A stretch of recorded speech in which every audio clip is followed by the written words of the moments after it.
Excited to be here. A couple bald guys in the front. How are you guys? Good? Hell yeah, dude. Fuck yeah, bro. I didn't see you at the meeting on Tuesday. Where were you? You gotta go. Did you try Rogaine before you shaved it? Did you try? You didn't try it? Of course you didn't try it. You're a grown man. I tried Rogaine. Little fun fact about Rogaine, doesn't really start working until it hits your back, your shoulders. Ends up in a pool in your ass. I've got an ass mullet. Single ladies? All right, cool. Excited to be here in Las Vegas. I love Las Vegas. It's my favorite city to perform in. But we're here for a week, and that is too long to be in Las Vegas. Right? You start seeing shit that's not there. Right? All the buildings look so close together, don't they? Right? I walked out of the MGM today like I'm going to go to Luxor. It's right there. 4.5 hours later, I was halfway there. I just woke up on a bridge covered in stripper cards. Like, what is happening, right?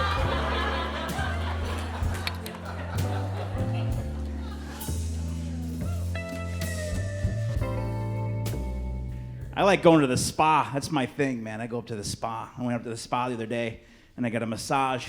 Lady sits me down. She goes, we got a couple different options. She goes, you want a Swedish massage, or do you want a deep tissue massage? I said, I'm a grown man. I want a deep tissue massage. Did you know they can touch your heart through your back? Yeah. She hit something in my right butt cheek, and I just forgave my parents. I'm like, let go! Then she brought out a bamboo stick, and I woke up in a bus stop in Reno.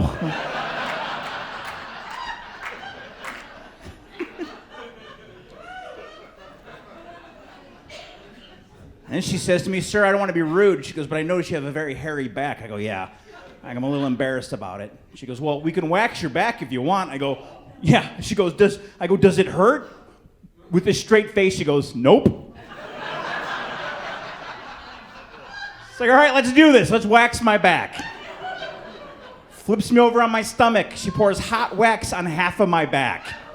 And I go, all right, that's a little hot, but that's not too bad. What are you ladies complaining about?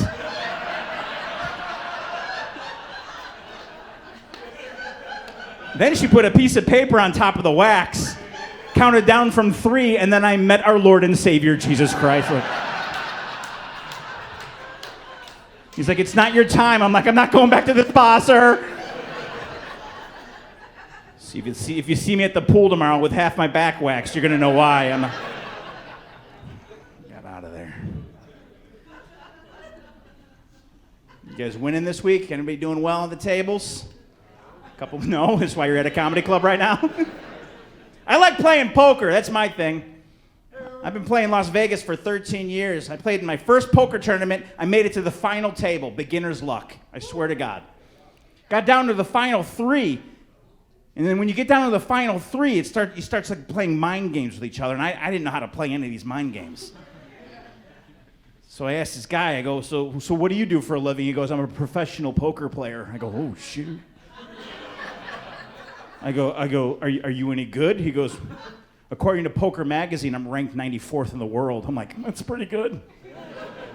He goes, what do you do? I said, I'm a stand-up comedian. I'm performing here at the MGM. He goes, you any good? I go, I don't want to brag, but I'm ranked 94th in the world.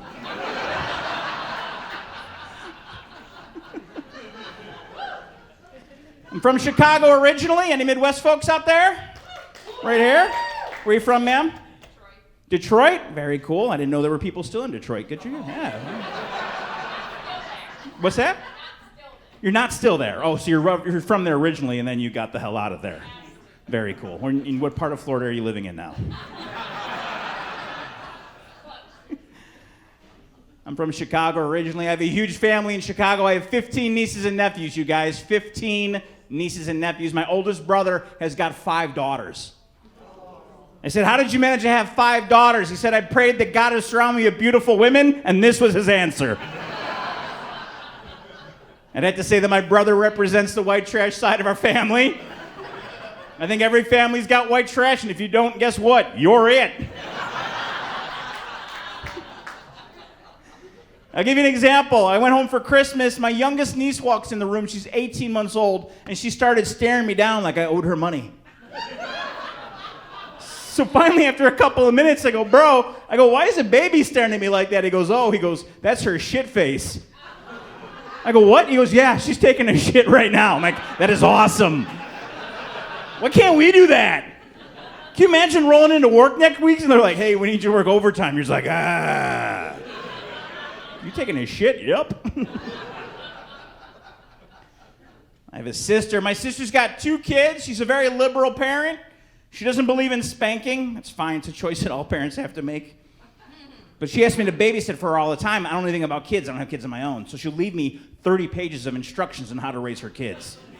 I'm not kidding. One of the titles said discipline. It said if Zachary's bad, he's my 5-year-old nephew, you put him in timeout. Now at the time, I had no idea what that was. So I called her up. I go, what's timeout? She goes, if Zachary's bad, you put him in the corner for 5 minutes until Zachary learns his lesson. I go, well, is the corner going to teach him the lesson? I was like, you and I have very different definitions of timeout. Because when I was growing up, timeout was more like, timeout, Dad. I think you broke my nose. All right, 2 more bites of broccoli, big guy. You got it. Because you did not mess with your parents growing up. Am I right, folks? You did not mess with... I grew up in a prison. My mom was the warden, my dad the executioner. I got spanked 5 times my whole life, but they were all memorable experiences. My father's the toughest man I've ever known my whole life. He was a firefighter for 35 years. How about a round of applause for all of our firefighters, our policemen out there? I come from 3 generations of firefighters. My grandfather, my father, and all of my brothers. Yeah. And people always ask me, Ken, how come you're not a firefighter? I said, it's simple. Fire is very hot. And the smoke hurts my eyes. I don't even like the barbecue. I'm like, oh, God. I was like, who wants cheese? Apparently, I'm gay when I barbecue. I just sounded like that. The sausage is ready.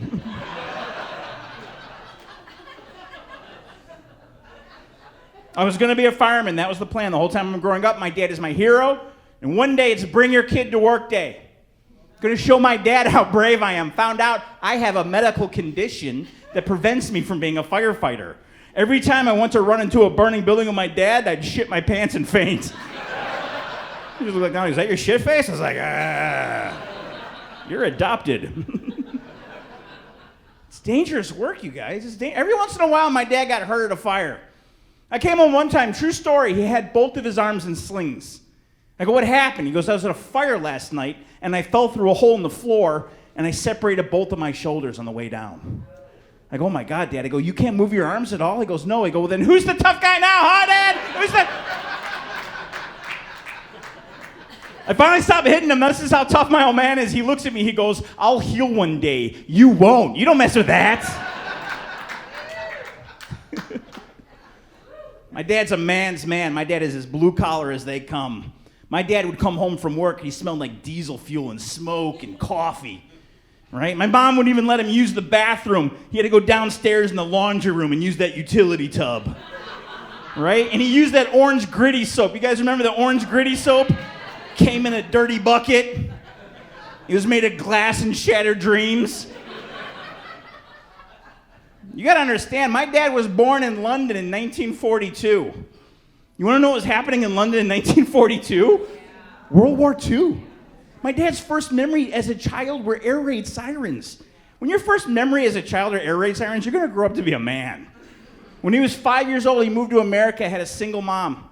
He was so broke that they grew up with bread cereal. If you don't know what it is, you take a piece of bread, you make little balls out of it, and you put water and powdered milk on top of it, and that was his breakfast his entire life. Eventually, he took the fire department test, became a captain. He had electrical business on the side, and today my dad's worth about $1 million. Isn't that awesome? Isn't that the American dream? And I am going to inherit all of it. He hates my job. But here's the thing, and maybe some of you folks can relate to this. When you grow up poor, even when you get money, you still feel like you're poor, right? So I'll go home and I'll be like, hey, Dad, I'm going to go to Subway, get a sandwich. You want a sandwich? He goes, we got all that stuff here. Right?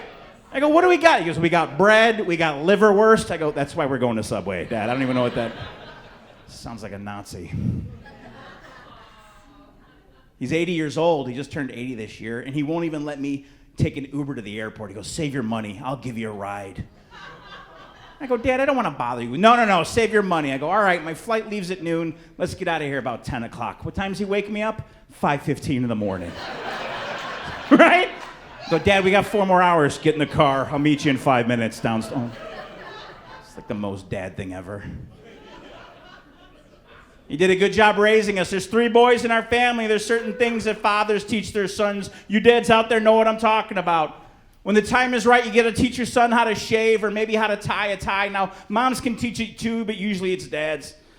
But there are certain things that fathers either forget to teach their sons or let you figure it on your own. A couple of weeks ago, my wife says to me, Ken, you got a nose hair sticking out of your nose. I'm like, you got to be kidding me. I can't even keep it on my head. It's coming out of my nose. So I go in the bathroom, and there it is just staring at me. Hi. And I thought, I don't know what to do about nose hair. My father never taught me this, so I had to figure it out on my own, and it was time to be a man. So I did what made sense at the time. I took my thumb and my index finger, and I grabbed it, and I yanked it out of my nose. And when I woke up on that bathroom floor an hour later, there was a piece of brain at the end of that bastard. Holy... Every guy in here has pulled a nose hair one time in his life. And you're not crying, but you got a real crazy giggle like, motherfucker. You get the one long tear goes to your foot. And how is nose hair connected to a nerve in your ass? What? Oh, my God. I call my dad, I go, how come you never taught me about nose hair? He goes, who's the tough guy now, bitch?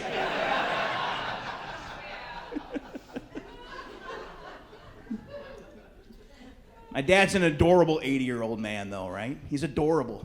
He refuses to get left behind with technology. He's got an iPhone 15. He has no idea how to use it. Every time I FaceTime my dad, I just see ear hair. That's it, every time. Dad, put it in front. What?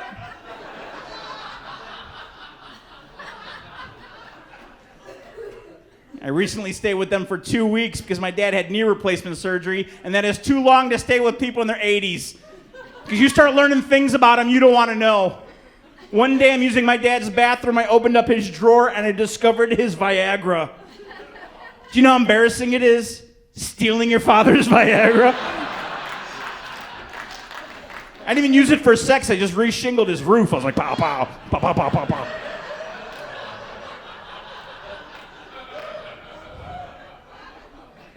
And of course, when you're home, you got to give them iPhone lessons. That's what you do for hours at a time. I showed him how to do the voice to text feature. Don't do that. I get the weirdest text messages from my dad. He picked me up in the airport a couple of weeks ago. This is the text I got. Hey, Ken, we're pulling up. I see the car, Marilyn. And then he hit send. He's just yelling at my mom.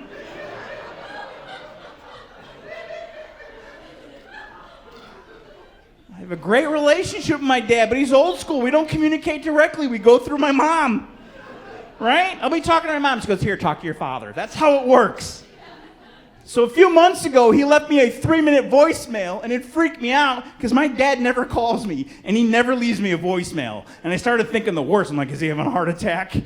This is the last time I'm ever going to hear from my dad. And I hit play. It was just... I see the car, Marilyn. Just a 3-minute butt dial, that's all. I kept it on my phone. I'm going to play it at his funeral. I think my father put it best when he said, where's my Viagra? He's adorable, dude. My dad just bought a gun for the first time in his life. Thank you, Fox News. I appreciate that. Look, I'm not pro-gun, anti-gun. I don't care. You want to go get a gun. But my father is 80. He should not operate a firearm. This guy falls asleep at red lights. I go, why'd you buy a gun? He goes, I got to protect my home. I go, you live in a gated community in the suburbs.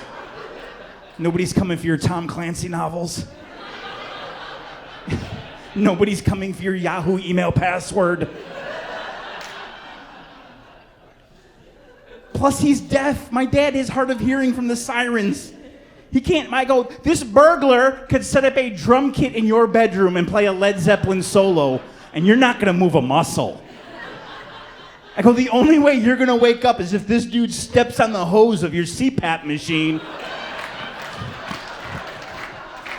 You can't breathe.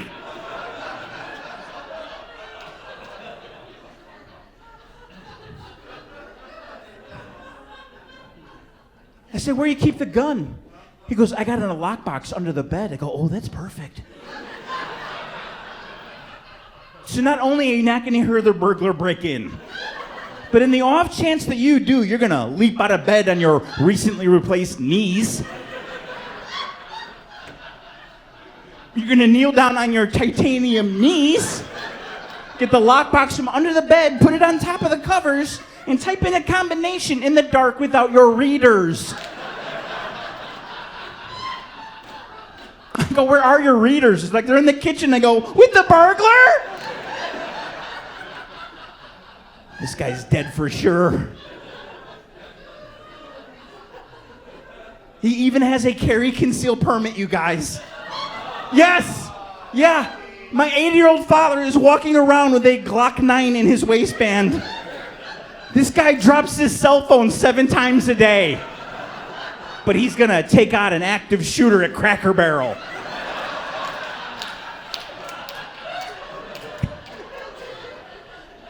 I said the only person you're gonna shoot is Mom. I'm getting a phone call at 2 o'clock in the morning. Bring a shovel. Like, oh, he did it. He finally did it. He shot her.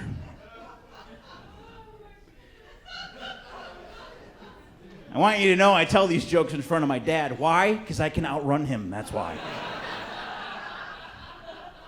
He says, how come you never make fun of your mother? Because I'm afraid of her. That's why. My mom is 80. She's 4'9", about 90 pounds. She terrifies me.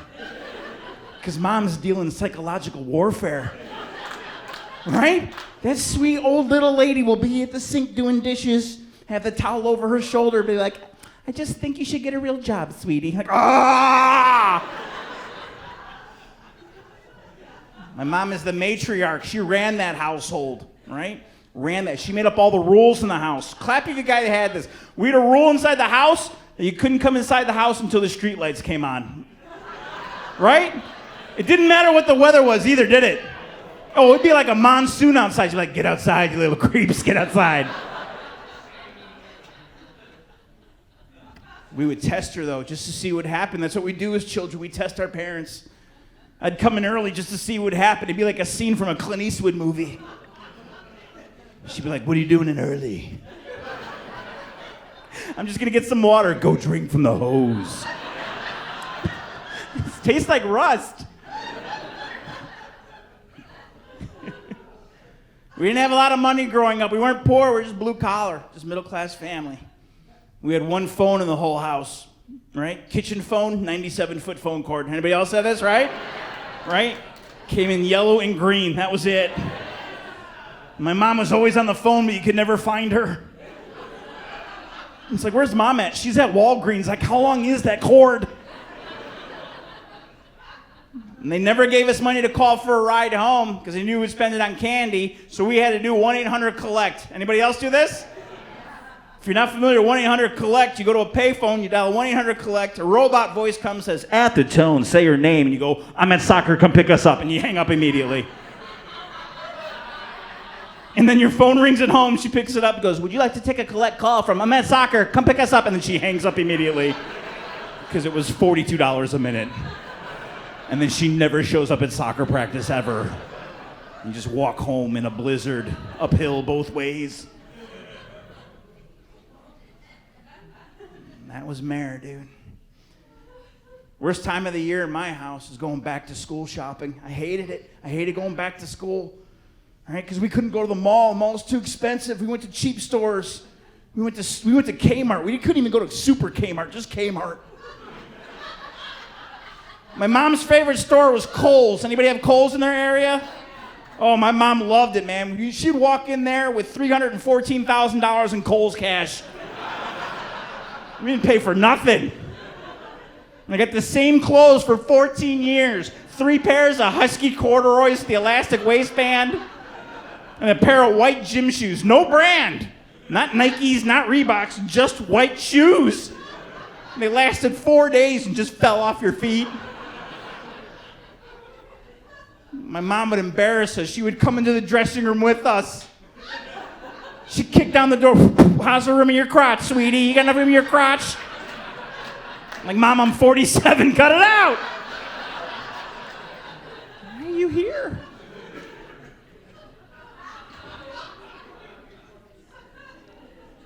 I hated going back to school. I hated it. Right? Because summer bedtime is over. We got to go back to a regular bedtime. My mom put us to bed about 3:15 in the afternoon. It was still bright out. That's the day the ice cream truck flipped over. Everybody got free ice cream. They're like, where's Ken? I'm like, I'm in bed. We're getting on a regular schedule.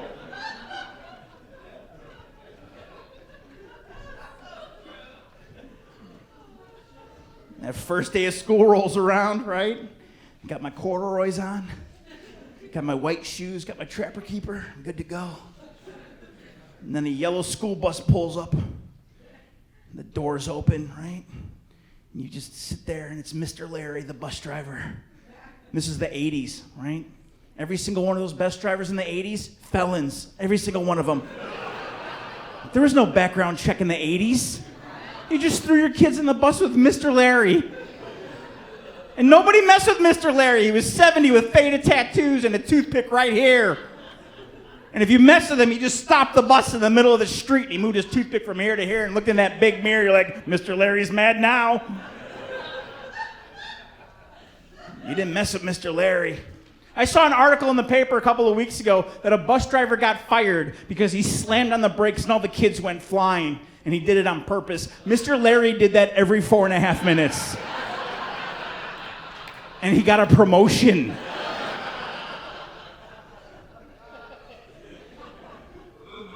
And you come home from school, right? You come home from school and you do your homework as quick as possible. Why? So you can go outside and play. That was the highlight of our day. You go outside and play. I babysat my nephews a couple of weeks ago, ages 10 and 12. They started roughhousing. I couldn't stand it. I go, guys, go outside and play. I can't take it. They had no idea what I was talking about. No idea. They're like, what do you mean go outside and play? I'm like, go outside and create an activity amongst yourselves. He goes, well, can I bring my iPhone, my iPad? I go, bring your ass outside and come back with a cop. That was a good day of playing. You came back with Officer Bill, right? He's like, are these yours?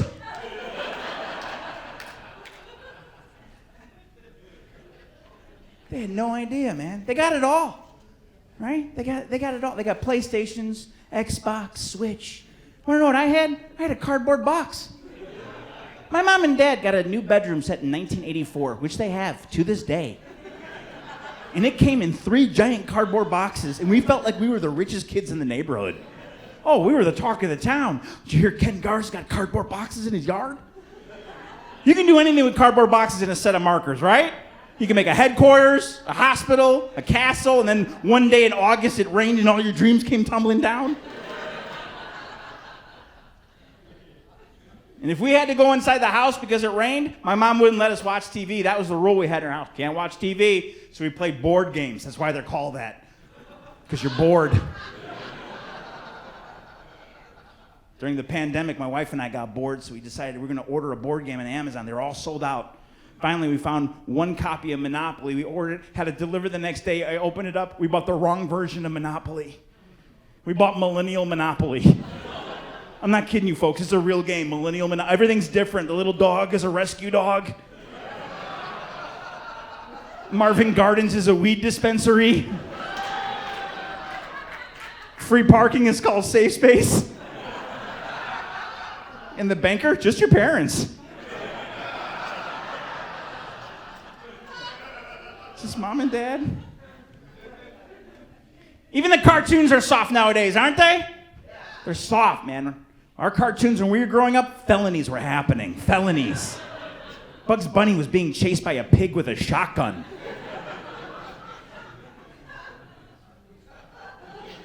Tom was trying to kill Jerry every day of his life. I won't even tell you what Pepe Le Pew was up to. Nowadays, Charlie Brown can't even exist because everyone's allergic to peanuts.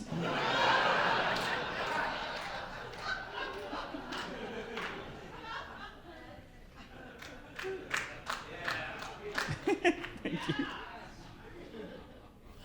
I'm the youngest in my family, if you couldn't tell. I hated being the youngest when we were kids. I always had to sit at the kids' table. Remember the kids' table at holidays? I was at the kiddie table until I was 27 years old.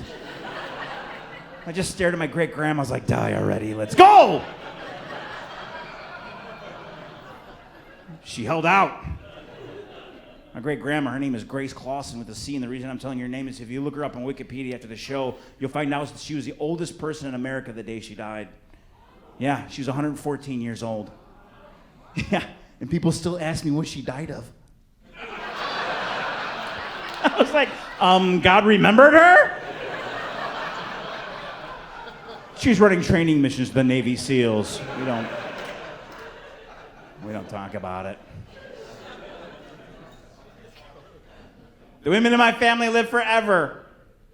My grandmother, her daughter, lived to be 99 years old, and this is how crazy my family is. We threw her a surprise birthday party. She walked in like, surprise! Like, you almost got me. My grandma's adorable. At the end, she was about 3.5 feet tall. She looked like Yoda. She even talked like Yoda. She's like, bake cookies, I will. I'm like, heck yeah, Grandma. Lived by herself to the day she died. Very independent. She wanted to move in with my parents. They wouldn't let her. It's very mean. Highly intelligent woman. When she was 95 years old, she wanted to learn how to get on the internet. We got a little laptop. We started getting little emails from Grandma. It's like, come feed me. I didn't read them. I fell down. Delete. I went over there one day. She had her profile picture on Match.com. I'm like, no more laptop for you, Grandma. She was married twice. They both died mysteriously. Tomorrow, my parents celebrate 60 years of marriage, everybody. 60 years of marriage. I myself celebrated 15 years last month, but we cannot celebrate together this year because we got divorced 4 years ago. I'll be honest with you, I did not want to get divorced, but my wife's boyfriend, Todd, was insistent. I knew the very first night we were together as husband and wife that it wasn't going to work. She woke me up out of a dead sleep. She's like, honey, I heard something downstairs. Go check it out. I was like, I ain't checking out shit. It's like, I didn't marry Braveheart. Kiss my ass. Like, if someone is robbing our house, the only thing I can do is scream louder than you. So I thought about it. I was like, well, I got to protect my wife. I got to protect my house. I got an idea. I'll go buy a gun. I've never held a gun before in my life. I go to the gun store in the back of the store. They got a shooting range. I started blasting these paper targets from 50 feet, 20 feet, and 10 feet away. Here's what I found out that day. If you come and rob my house and you get within 2 feet of me, you're fucking dead. Beyond 2 feet, you're going to be fine. I'll tell you something right now. The beginning of the end of my marriage was when we went on a couple's diet. All right, now you guys are having a great time. You're in Vegas. You're eating whatever you want. Next week, your wife is going to look at you and go, honey, we gained a few pounds. Let's go on a couple's diet. And I implore you, don't do that shit. It is a no-win situation. I'm a guy, which means I can lose like 9 pounds in 4 days by just not thinking about butter. Meanwhile, it took my ex-wife about 6 months to lose about 1.5 pounds, and all of a sudden I'm an asshole because I'm losing weight faster than her. I tried to be a good husband. I started cheating on the couple's diet. I'm eating McDonald's like every other day, but I'm not an idiot, so I'd hide the McDonald's bag in my neighbor's garbage can, and now he's getting divorced.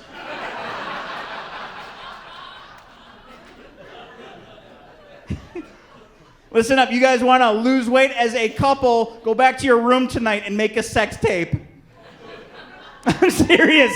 Every time you get hungry, just turn that bad boy on. You won't eat for a week. Those things are disgusting.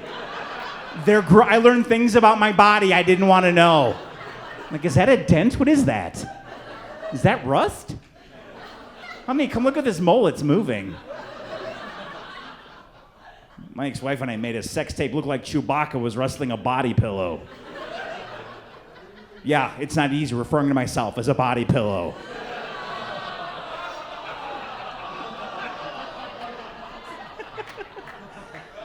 What, do you know her? Shut up.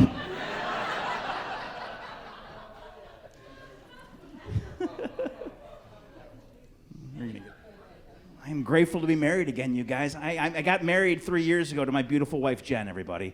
I got married, yes. We're happy and we're in love. I'm going to tell you something, I'm grateful, because I was afraid if I didn't get married again, I was going to die. Because wives are the ones who ask all the questions at the doctor's office. Right? We don't ask shit. We don't want to be there. I went to the doctor one time without my ex-wife. I came home, she's like, what did he say? I go, I don't know, babe, it just bent over and did his thing. She goes, you were at the dentist, you asshole. It's like, well, he definitely filled a cavity.